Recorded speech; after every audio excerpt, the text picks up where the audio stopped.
When Sarah told me it was over, she did not hesitate. She stood in our kitchen, her arms crossed and her eyes cold as stone. She said she wanted freedom, she said she wanted excitement, and she said she had found someone younger who gave her both. I listened in silence because what words could undo what she had already decided? The sound of the door closing behind her was sharper than any insult she could have thrown at me. For days I walked around the empty house trying to understand how years of love could be thrown away so easily. The photos on the wall, the dinners we had shared, the late-night talks, all of it now felt like props from someone else's life. Sarah was gone, and I was left with the silence of betrayal. But life has a way of moving even when you want it to stand still. I began spending more time with people I had ignored while I was trying to hold my marriage together. One of those people was Melissa, a woman Sarah had always hated with a passion. Melissa had been part of our wider circle years ago, but she and Sarah had fallen out after a brutal argument. The details were messy, but the truth was Sarah could not stand her and Melissa could not stand Sarah. And yet here I was meeting Melissa for coffee at a small cafe downtown.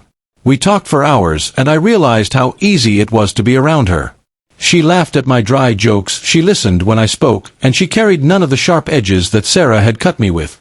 One coffee turned into several more, and soon we were seeing each other regularly.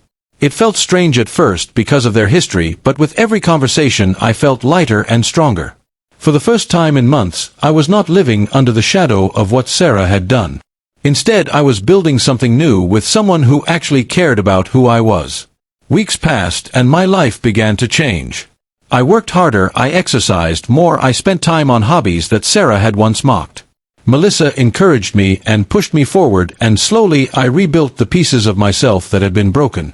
Then one afternoon, while walking through the park with Melissa, I saw Sarah again. She was with a younger man, the one she had left me for. They were holding hands, but when her eyes landed on me, her smile froze. Because standing beside me was Melissa, her old rival, her worst enemy.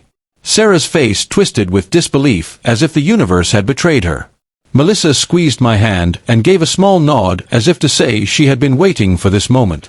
Sarah tried to speak, but no words came out, and the silence between us said more than any argument could. The younger man looked confused, glancing back and forth between us, not understanding the storm that had suddenly appeared. I stayed calm and simply wished Sarah well before walking past her with Melissa by my side. Every step away from her felt like reclaiming the dignity she had tried to take from me. Later that night, I thought about the way Sarah had looked when she saw us together. It was not just shock, it was the sting of realizing she had lost control completely. She had chosen her path, and I had chosen mine, and those paths had collided in a way she could never have expected. Melissa and I continued building our life together, while Sarah faded further into the background of my story. And though I never sought revenge, the truth was simple. She had left me for a younger man, but in the end she had to watch me thrive with the one person she despised most. That sight alone was more powerful than any words I could have said.